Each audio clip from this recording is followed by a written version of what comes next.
ಸಭೆಗೆ ಹಾಜರಾಗಿರುವಂಥ ನಮ್ಮ ದಲಿತ ಪರ ಮುಖಂಡರುಗಳೇ, ನಮ್ಮ ತಾಲೂಕು ಮಟ್ಟದ ಅಧಿಕಾರಿ ಮಿತ್ರರೇ, ಪತ್ರಿಕಾ ಮಿತ್ರರೇ, ಮಾಧ್ಯಮ ಮಿತ್ರರೇ,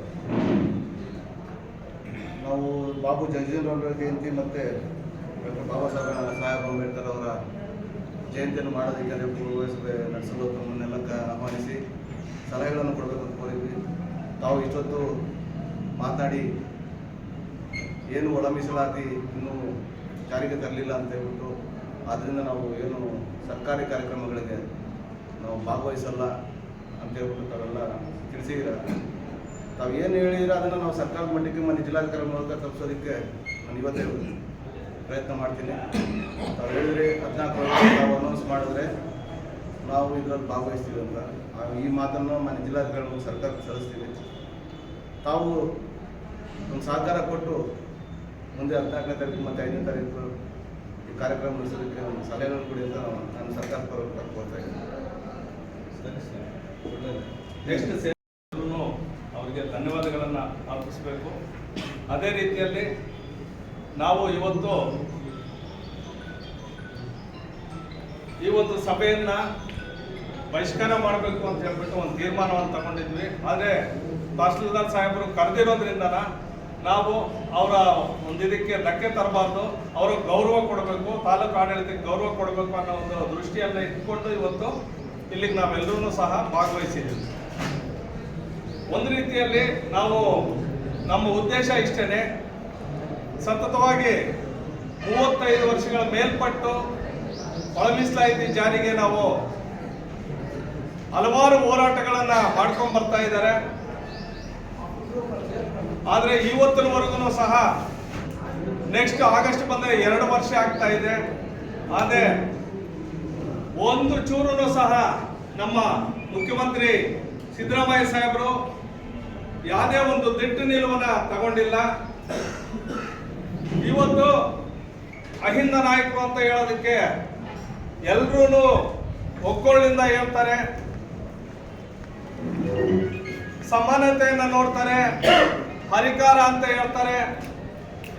ಆದರೆ ನಮ್ಮ ದಲಿತರ ಬಗ್ಗೆ ಕಿಂಚಿತ್ತೂ ಸಹ ಒಂದು ಆಲೋಚನೆ ಮಾಡದೆ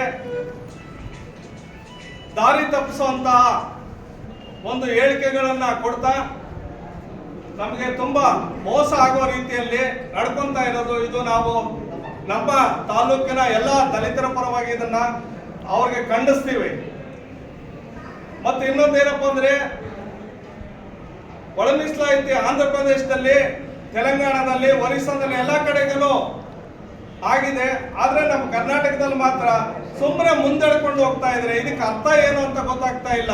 ಅವ್ರು ಮಾಡ್ತಾ ಇರುವಂತ ವಿಳಂಬದಿಂದ ಇಲ್ಲಿ ಮಾದಿಗರು, ವಲಯರು, ಬೋವಿ, ಲಂಬಾಣಿ, ಕೊರಿಚ, ಕೊರ್ಮ ಇವರೆಲ್ಲರಿಗೂ ಸಹ ಅನ್ಯಾಯ ಆಗ್ತಾ ಇದೆ. 101 ಜಾತಿಗಳು ನಮ್ಮನ್ನ ವಿಭಾಗ ಮಾಡ್ತಾ ಇದ್ದಾರೆ.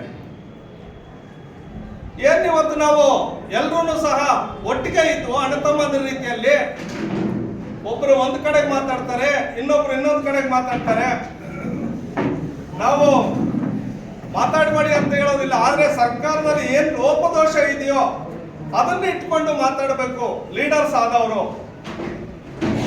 ಆದ್ರೆ ಅದನ್ನ ಹಿಡಿದೇ ಜಾತಿ ವೈಷಮ್ಯಕ್ಕೆ ಇದು ಕಾರಣ ಆಗ್ತಾ ಇದೆ ಎಲ್ಲ ಕಡೆಗೂ. ಇದು ಖಂಡಿತವಾಗ್ಲೂ ಎಲ್ಲ ಕೋಮಿನ ಪದಾಧಿಕಾರಿಗಳೇನಿದಾರೋ ಅವರು ಅರ್ಥಕೋಬೇಕು ಇದನ್ನ. ಇವತ್ತು ನಾವೆಲ್ಲ ಹೇಳ್ತೀವಿ ದಲಿತ ಸಿಎಂ ಆಗ್ಬೇಕು ಅಂತ ಹೇಳ್ತೀವಿ. ಸಿಎಂ ರೈಸಲ್ಲಿರೋರು ಯಾರು? ಮುನಿಯಪ್ಪ ಅವರು ಇದ್ದಾರೆ, ಮತ್ತೆ ಪರಮೇಶ್ವರ್ ಅವರಿದ್ದಾರೆ. ಇನ್ ಬೇರೆ ಕಡೆ ಎಲ್ಲಿದ್ದಾರೆ? ಈ ರೀತಿಯಲ್ಲಿ ನಾವು ಮಾತಾಡೋದ್ರಿಂದ ಒಗ್ಗಟ್ಟು ಎಲ್ಲಿ ಬಂತು ನಮ್ಮಲ್ಲಿ? ಅವರು ಕೊಡುತ್ತಾರ ನಾಳೆ ಬೆಳಗ್ಗೆ?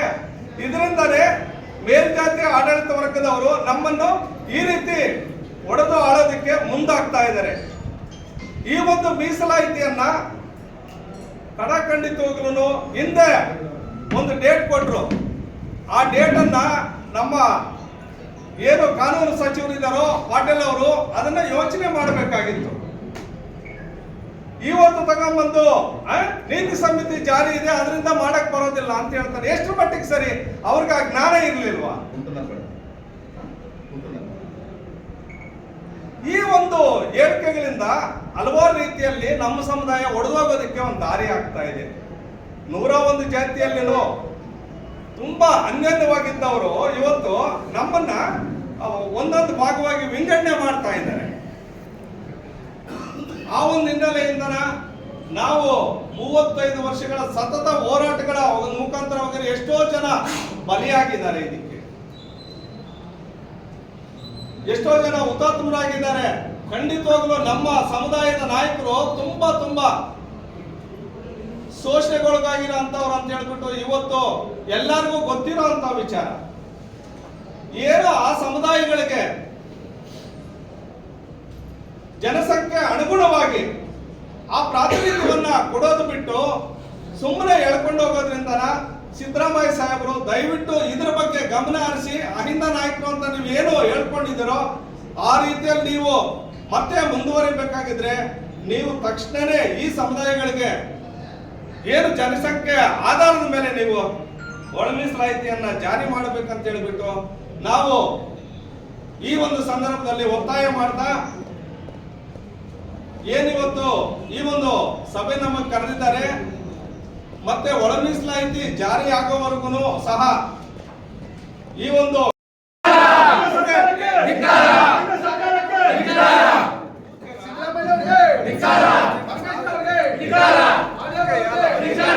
ಜಗಜೀವನ್ ರಾಮ್ ಮತ್ತು ಡಾಕ್ಟರ್ ಬಿ.ಆರ್. ಅಂಬೇಡ್ಕರ್ ಅವರ ಜಯಂತಿಯ ಪೂರ್ವಭಾವಿ ಸಭೆಯನ್ನು ಈ ದಿನ 11 ಗಂಟೆಗೆ ಅವರ ಕಚೇರಿಯಲ್ಲಿ ಕರೆದಿದ್ದು ಪಾವಗಡ ತಾಲೂಕಿನ ಎಲ್ಲ ದಲಿತ ಸಂಘಟನೆ ಪದಾಧಿಕಾರಿಗಳು ಕಾರ್ಯಕ್ರಮದಲ್ಲಿ ಭಾಗವಹಿಸಿ ನಾವು ಈ ಸರ್ಕಾರದ ನಡೆಯನ್ನು ಖಂಡಿಸಿ ಪೂರ್ವಭಾವಿ ಸಭೆಯಿಂದ ಹೊರಗಡೆ ಎದ್ದು ಬಂದಿದ್ದೀವಿ.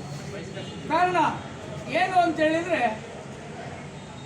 ಈ ಲಜ್ಜೆಗಟ್ಟ ಸಿದ್ದರಾಮಯ್ಯನವರ ಸರ್ಕಾರ ಒಳ ಮೀಸಲಾತಿ ವಿಚಾರವಾಗಿ ಮೀನಾಮೇಷ ಎಣಿಸಿಕೊಂಡು ಸುಮಾರು 1.5 ವರ್ಷ ಕಳೆದರೂ ಸಮೇತ ಏನು ಸುಪ್ರೀಂ ಕೋರ್ಟು ತೀರ್ಪು ಆಯಾ ರಾಜ್ಯಗಳಿಗೆ ಬಿಟ್ಟಿದ್ದು ಒಳ ಮೀಸಲಾತಿ ಕೊಡ್ತಕ್ಕಂಥದ್ದು ಅಂತೇಳಿ ಒಂದು ತೀರ್ಮಾನವನ್ನು ಕೊಟ್ಟಿದ್ದು ಬೇರೆ ಬೇರೆ ರಾಜ್ಯಗಳು ತಕ್ಷಣ ಏನು ಮಾಡಿದ್ರು, ಅನೌನ್ಸೇ ಮಾಡಿದ್ರು. ಆದರೆ ಈ ಕರ್ನಾಟಕ ಸರ್ಕಾರ ಅದು ಯಾವ ಪುರುಷಾರ್ಥಕ್ಕೆ ಅಥವಾ ಯಾರ ಭಯದಲ್ಲಿ ಸಿದ್ದರಾಮಯ್ಯ ಒದ್ದಾಡ್ತಾ ಇದ್ದಾನೆ ಅಂತ ನಮ್ಗೆ ಅರ್ಥ ಆಗ್ತಾ ಇಲ್ಲ. ಇನ್ನೊಂದು ಬಹಳ ಸ್ಪಷ್ಟವಾಗಿ ಹೇಳೋದಾದ್ರೆ, ನಾವೇ ಯಾಕೆ ಇದರ ಸುಪ್ರೀಂ ಕೋರ್ಟ್ ಆರ್ಡರನ್ನು ಲೆಕ್ಕಕ್ಕಿಟ್ಕೊಳ್ಳದೆ ಏನು ಈವರೆಗೂ ವರದಿಗಳು ಬಂದಿದ್ದಾವೆ, ಸದಾಶಿವ ಕಮಿಷನ್ ಆಯಿತು, ಕಾಂತರಾಜು ಕಮಿಷನ್ ಆಯಿತು, ಮಾಧುಸ್ವಾಮಿ ಕಮಿಷನ್ ಆಯಿತು, ಎಲ್ಲ ಕಮಿಷನ್ಗಳನ್ನು ಸರ್ಕಾರ ದುಡ್ಡು ಕೊಟ್ಟು ಸಮೀಕ್ಷೆಗಳನ್ನು ನಡೆಸಿ ವರದಿಗಳನ್ನು ತರಿಸ್ಕೊಂಡು ಬಹುತೇಕ ಬುದ್ಧಿಜೀವಿಗಳು ಹೆಚ್ಚು ಕಡಿಮೆ ಏನು ಈಗ ಸಲ್ಲಿಸ್ತಿರ್ತಕ್ಕಂಥ ವರದಿ ಸುಮಾರು 94% ಎಲ್ಲರಿಗೂ ಅನುಕೂಲಕರವಾಗಿದೆ. ಇನ್ನು ಸಣ್ಣ ಪುಟ್ಟ ಸಮಸ್ಯೆಗಳಿದ್ದಾವೆ, ಅವನ್ನ ಕೂತ್ಕೊಂಡು ಮಾತಾಡಿಕೊಂಡು ಚರ್ಚೆ ಮಾಡಬಹುದಾಗಿತ್ತು ಅಂತಕ್ಕಂಥ ನಿಲುವನ್ನು ವ್ಯಕ್ತಪಡಿಸಿದ್ದಾರೆ. ಆದರೆ ಒಂದು ಬಹಳ ಸ್ಪಷ್ಟ ಇದು ಏನಂದರೆ, ಇಲ್ಲಿನ ಇಡೀ ರಾಜ್ಯದಲ್ಲಿ ಈವರೆಗೂ ಆಗಿದ್ದೇ ಬೇರೆ, ಈಗ ಆಗ್ತಾ ಇರೋದೇ ಬೇರೆ. ನಮ್ಮ ಜೊತೆಗೆ ಚಳವಳಿ ಒಳಗಡೆ, ಅದರ ಜೊತೆಗೆ ಈ ಒಳ ಮೀಸಲಾತಿ ಒಳಗಡೆ ಈವರೆಗೂ ನಮ್ಮ ಜೊತೆಗೆ ಇದ್ದುಕೊಂಡು ಒಳ ಮೀಸಲಾತಿ ಆಗಲೇಬೇಕು ಅಂತೇಳಿ ಜೊತೆಗೆ ಬಂದಂಥ ನಮ್ಮ ಸಹೋದರ ಸಮುದಾಯಗಳು ಇತ್ತೀಚಿನ ದಿನಗಳಲ್ಲಿ ಮೀನಾಮೇಷಗಳನ್ನು ಎಣಿಸಿಕೊಂಡು ಇದಕ್ಕೆ ವಿರುದ್ಧವಾದ ನಡೆಯಲ್ಲಿ ಹೋಗ್ತಕ್ಕಂಥದ್ದು ನಮಗೆ ಬೇಸರ ತಂದಿದೆ. ಯಾಕೆ ಅಂತೇಳಿದರೆ, ಈವರೆಗೂ ನಾವು ಏನು ಎಡ ಬಲ ಅಂತ ಅಂದ್ಕೊಂಡಿದ್ದೀವಿ, ನಾವೆಲ್ಲ ಸೋದರರು ಅಂತಲೇ ಅಂದ್ಕೊಂಡಿದ್ದೀವಿ. ಆದರೆ ಎಲ್ಲೋ ಒಂದು ಕಡೆ ಈ ವರ್ಗ ನಾಮಕಾವಷ್ಟಿಗೆ ನಮ್ಮ ಜೊತೆಗೆ ಈವರೆಗೂ ಮೀಸಲಾತಿ ಒಳಗಡೆ ಒಳ ಮೀಸಲಾತಿಗೆ ಸಪೋರ್ಟ್ ಆಗಿದ್ರೆ ವಿನಃ ಆಂತರಿಕವಾಗಿ ಇವ್ರು ಯಾರು ರೆಡಿ ಇರಲಿಲ್ಲ. ಆಂತರಿಕವಾಗಿ ರೆಡಿ ಇದ್ದಿದ್ರೆ ಈಗ ಎಲ್ಲ ಒಂದು ಕಡೆ ಬೇರೆ ಯಾರು ತಗೊಂಡ್ರು ಪಾಪ ಇವ್ರಿಗೆ ಏನು ಅನ್ಸಲ್ಲ. ಗೋವಿ, ಲಂಬಾಣಿ, ಕೊರಚ ಇವ್ರು ಯಾರು ತಗೊಂಡ್ರು ಇವ್ರಿಗೆ ಬಾಧೆ ಇಲ್ಲ. ಆದರೆ ಎ ವರ್ಗದಲ್ಲಿ ಈ ಬಾಲಿಗರು ತಗೊಂತಾರೆ ಅಂದ್ರೆ ಇವ್ರಿಗೆ ಯಾಕೆ ಇಷ್ಟು ಅಸೂಯೆ, ಇಷ್ಟೊಂದು ಅಸಮಾಧಾನ? ಆದರೆ ಅರ್ಥ ಮಾಡ್ಕೋಬೇಕು. ಎಲ್ಲೋ ಒಂದು ಕಡೆ ಮುಖ್ಯಮಂತ್ರಿ ಸಿದ್ದರಾಮಯ್ಯನವರು ಈ ಥರ ಏನು ಮಹದೇವಪ್ಪನಂತ, ಈ ಪ್ರಿಯಾಂಕಾ ಖರ್ಗೆ ಅಂತ, ಮತ್ತೆ ಏನು ಇವರಿದ್ದಾರೆ ಕೆಲವು ಅಧಿಕಾರಿಗಳು ಸಮೇತನ, ಮಣಿವಣ್ಣನ್ ಇರ್ಬೋದು, ವೆಂಕಟಯ್ಯ ಇರ್ಬೋದು, ಇವರೆಲ್ಲರೂ ಅವ್ರದ್ದೇ ಆದ ವರ್ಗಗಳಿದ್ದಾವೆ, ಚಿಕ್ಕ ತಪ್ಪಿಸ್ತಕ್ಕಂಥ ಕೆಲಸ ಮಾಡ್ತಾ ಇದ್ದಾರೆ. ಮಾನ್ಯ ಪೂಜ್ಯ ಷಡಕ್ಷರ ಮುನಿ ಸ್ವಾಮಿಗಳು ಏನು ಪ್ರೊಫೆಸರ್ ಜಿ ಕೃಷ್ಣಪ್ಪರವರ ಏನು ಸಮಾಧಿಯಿಂದ ಹರಿಹರದಿಂದ ಪಾದ